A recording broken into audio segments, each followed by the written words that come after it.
What is up, my fellow mobile gamers? In today's video, we got a fun one. We are going into the artifact material raid, and we are beating it with one interesting character. The other one is a pretty strong character. Let's head over to our raids. I have not been able to use this lineup to beat stage 18 yet. I'm very close, but this does work for stage 17 and all of the other stages. I will do stage 17 for right now, just so I can show off this build. And then after we do our run, I'll go ahead and I'll show you the gear and I'll show you each hero and the main idea behind it. There's only two things that I really have to point out about how this works. So we'll go ahead, we'll turn this off because I know people will be like, oh, this doesn't really work. Well, we'll turn this off just so we can prove that this build goes ahead and works. So the main idea is we're doing this without any healer at all. And the main focus is going to be with Oleg, this guy right here with the shield. He's gonna be our tank. He's gonna be taking all of the damage. And then the other character who's gonna be putting out all the damage on the Salazar boss is going to be good old Cucky Boy. Now there is one thing that I have to mention with this method, and it can really mess up your autoplay if you go ahead and complete it once using this method. For this character, you actually don't want to have this skill unlocked. If you have the poison trap skill unlocked for him, it really messes up your autoplay. So you don't even need to have him that high, because again, we're just utilizing his poison arrow basic attack. That's it. But it's a pretty fun build to mess around with. So what we're gonna do is we're gonna drop our tank right here in the middle. Then we are going to drop our cuck right there and make sure he attacks the boss. He's gonna be our main damage dealer. And then we just wanna make sure that he doesn't put the trap here. If he puts the trap here, I kinda have to start over again. We're also gonna drop down Wrath for some extra damage as well.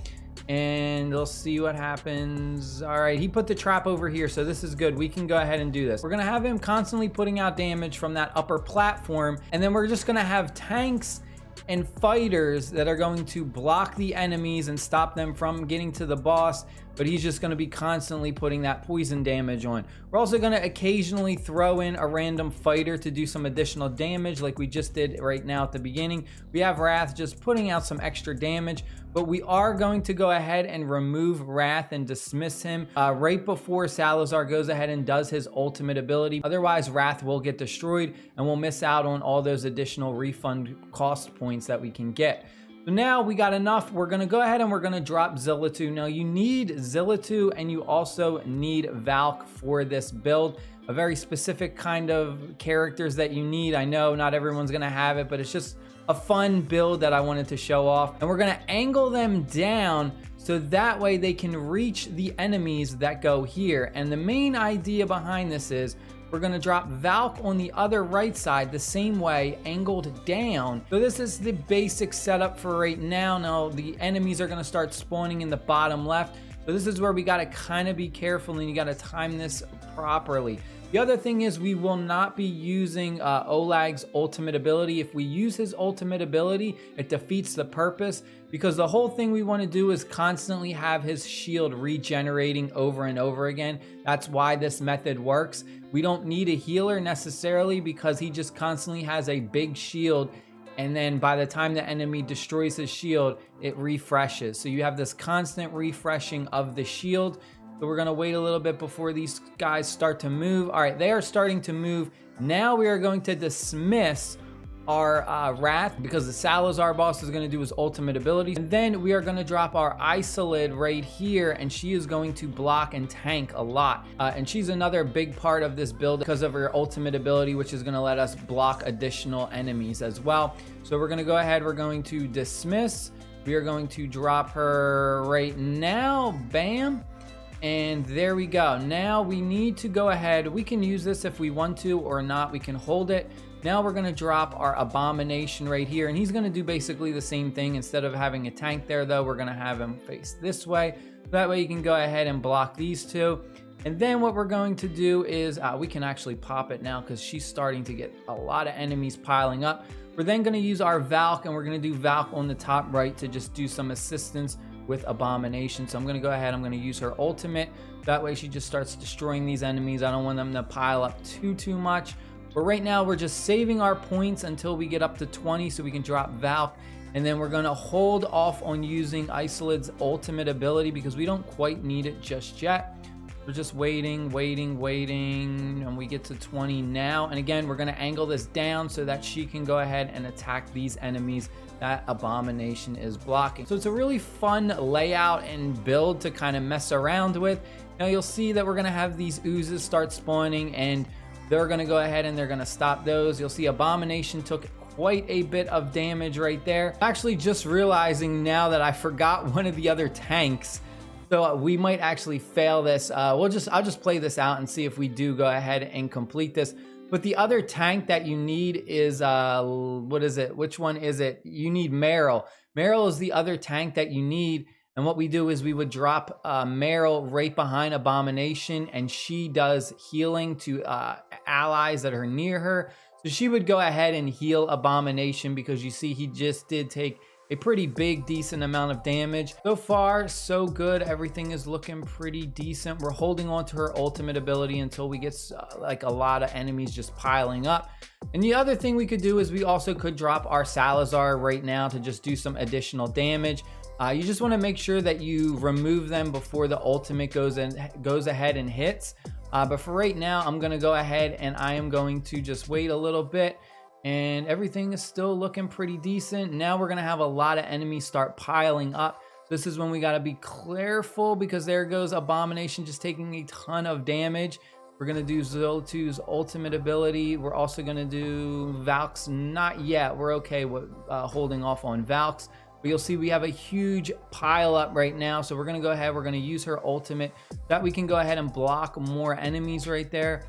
And again, everything is looking good. Cuck is going ahead and doing tremendous amounts of damage, just burning down the HP bar, looking pretty good for right now. Valk, we're gonna go ahead and pop Valk's ultimate ability right now. We're still looking pretty good. Abomination does have a bit of low health, and this is when it starts to get a little bit scary when we have those additional portals go ahead and exist, because now he is looking pretty bad. So now we're gonna go ahead, we'll just drop our we'll drop Zilla2 up top right here. We'll angle him for additional damage, and then we'll drop her just to go ahead and just do some extra stuff. But it may not work because we do need that tank that heals Abomination. So this will be interesting if I am able to complete this.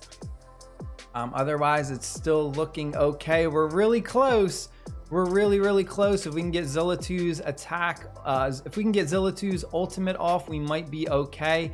They are still starting to pile up. We're gonna go ahead and crack this again. Oh, another ultimate, here we go. Activate this ultimate, tons of damage, and there we go. We just completed it. Wow, we actually did it without Meryl the tank. That's pretty cool. But yeah, that's a pretty fun way to go ahead and do it. We have all of his skills maxed out, and the most important one really is just the shield capacity. We need to have this maxed out in order for this to work. At those higher stages like stage 17 and stage 18. For his gear, it doesn't necessarily matter the gear set bonus. We're just putting a crazy amount of HP because the way his shield works is it's a percentage of his HP. So we want his max HP to be as high as possible. So we have everything, HP bonus along with defense bonus, and then some more HP bonus as a main stat along with some more HP flat stats and defense bonus percentages. And then for our two-piece, we just have the HP plus 25% life force set is artifacts. You're gonna need this specific artifact depending on the stage. In the earlier stages, you might not need this artifact, but it just gives him a little bit of self-healing. I definitely know for like stage 18, if you want to try and use this build, you really need this. Otherwise, you won't be able to complete it because his shield is just not going to be strong enough. Over time, he will start to take a little bit of health damage. But this one, the Nightmare Serpent, taking damage an amount of times restores HP equal to 3% of the max HP, and it takes effect once every 4 seconds. I do have this upgraded.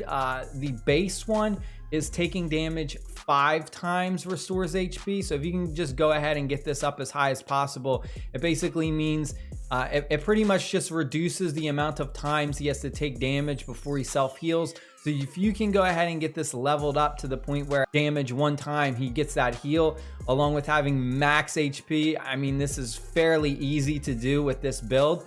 The other one that's going to be very important is going to be for Cuck. We're not really doing anything crazy with him. None of his skills really matter. The only thing for gear wise is we just want to buff his attack speed as high as possible.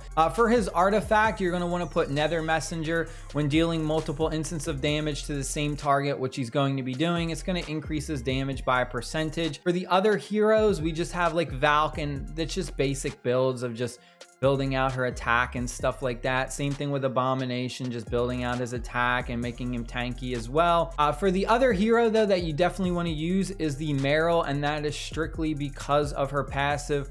Every 10 seconds, the next attack grants heal to one nearby ally, restoring HP equal to a percentage.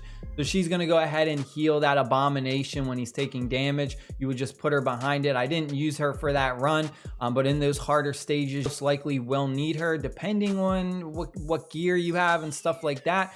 But you would just kind of build her strictly to heal Abomination. And the other main tank you're going to need is Isolate, and that's strictly just because she goes ahead and blocks a lot of enemies, and she also is really good defensively. She has increased defense, HP, has the shield, all that good stuff. For her artifact, you want to put on the wall, Olag's wall, and this is just going to increase the block capacity by 1.